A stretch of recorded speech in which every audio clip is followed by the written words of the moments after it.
And I want to start in a place that I very rarely start on this show, and that's the Pac-12.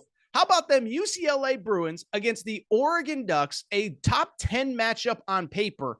I think this is at worst two of the 15 best teams in college football. These are two really good teams. I think they might be the two best teams in the Pac-12. Now, we'll see in the coming weeks if USC makes a real push, if Utah can somehow bounce back. I think these might be the two best teams in the league. And let's break it down. Let's get into it. The spread. UCLA is a 6-point underdog on the road. Obviously, Oregon, a 6-point favorite. Also, the over-under 69.5, a huge over-under. But when we start talking about these teams, I think you'll understand why. Let's start with Oregon, because I do think we've talked about UCLA a little bit on this show, especially about 2-3 weeks ago when they played Utah. So let's start with Oregon. And I think the last time we all saw Oregon, they were just getting destroyed by Georgia. And I think they kind of fell off our radar and we stopped paying attention. Here's the crazy part. They have been really, really, really good since then. Now, they haven't played the best competition. Some of their toughest games are remaining on the schedule. And part of it is probably that Georgia is really, really, really good in their own right. But I do think it's worth giving credit to Oregon. They got up off the mat, and here is what they have done since they played Georgia. Beat Eastern Washington, FCS team 70-14. Beat BYU 41-20. Beat Washington State 44-41. Beat Stanford 45-27. Beat Arizona 49-22. They had a bye last week like UCLA. They were off. And so they're coming into this game refreshed, recharged, and let's give them credit. Like I said, off the mat, they have averaged close to 50 points per game since that Georgia game. And what I would say about Oregon, if you haven't had a chance to watch Pac-12 After Dark, you just haven't been able to watch them. What stands out to me, I think they're a really, really, really balanced football team. On offense, they are actually quietly one of the best. They're very balanced, but they have the best rushing attack in all of the Pac-12. They are a team that averages close to 250 yards per game on the ground.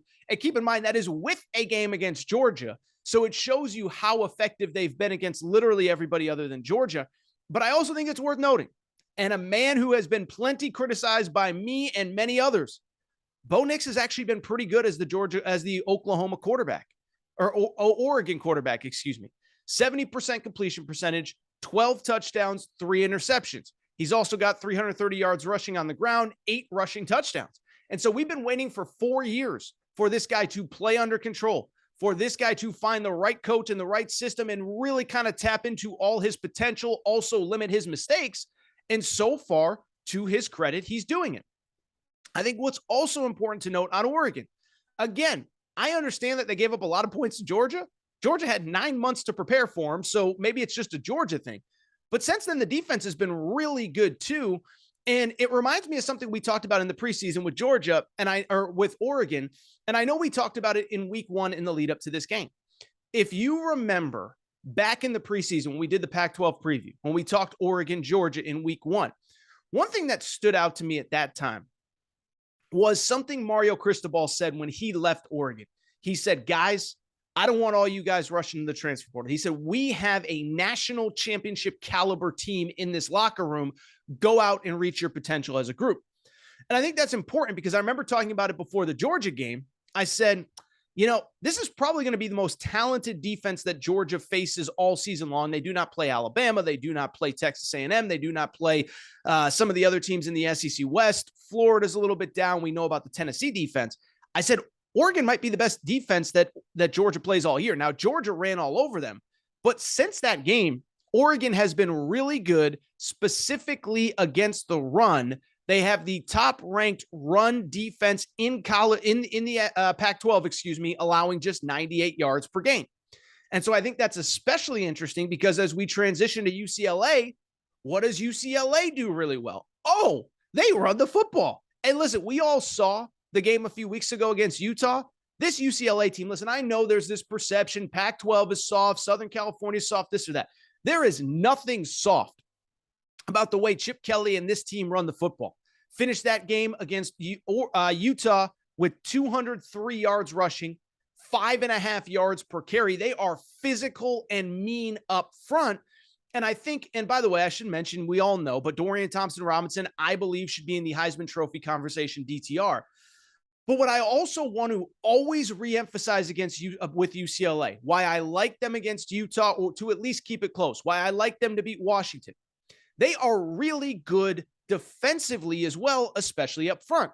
Again, I think there's this perception. It's the Pac-12. It's LA. It's soft. You can go back to last year. Remember week 1 against LSU? They ran the ball right at LSU. They did it. They've been running the ball at everybody ever since. And I think it's important to, again, remember on defense, they are excellent as well in the trenches. This is a team. Oregon has the number 1 run defense in the Pac-12. You know who's number 2? It's UCLA. You know who's actually giving up the fewest yards per carry in the Pac-12? It's UCLA. You know who's giving up a yard more per game than Oregon on the ground? It's UCLA. Now, they haven't played a team as good as Georgia did, as Oregon did in Georgia, but at the same time, they have played some good competition, specifically the last 2 weeks with Utah and Washington. In terms of kind of betting the game and talking about it, what I would say is a few things. I think one, that over-under of 69.5 is something you really got to look at in the Betfred Sportsbook. Because like I said, these are 2 really good run defenses. And I also tend to think that we get so excited about the offenses that we're sleeping on how good these defenses are. This is the best run defense that UCLA will have seen all year. Oregon, it is the best run defense they have seen since Georgia in week 1. And there is one interesting note on Oregon. I don't know why I keep switching Oregon and Georgia in my head. Okay, I'm done talking Georgia. They're on a bye. We're not talking about them anymore on this show. Oregon, one interesting thing about them. So they did not run the ball in week 1 against you-know-who we're not going to mention again. But they have been running the ball really well since. But I looked it up because I was curious. I said, are they that good, or are the run defenses they faced that bad? Well, I hate to say it, but some of the defenses they faced are really bad. Okay, so I looked it up, and Oregon has faced, here are the run defenses that they faced outside of that week 1 opponent. Week 2, they play Eastern Washington. They have played 6 games. They have faced the 114th ranked rush defense in BYU, the 119th ranked rush defense in Stanford, and the 121st ranked rush defense in Arizona, meaning that in 3 of their 6 games, they have faced 3 of the bottom 20 run defenses in college football. This will be the best run defense that they face all year. And I'm telling you, I think the under is the way to go here in terms of who I think will actually win or lose. Listen, 2 weeks in a row, UCLA has been an underdog. 2 weeks in a row, they've won, beat Washington at home, beat Utah at home. If I had to pick a winner, I think UCLA pulls the upset. But I'm telling you, I think the over-under is the way to go here. My official Betfred pick in the Betfred Sportsbook is the under of 69.5.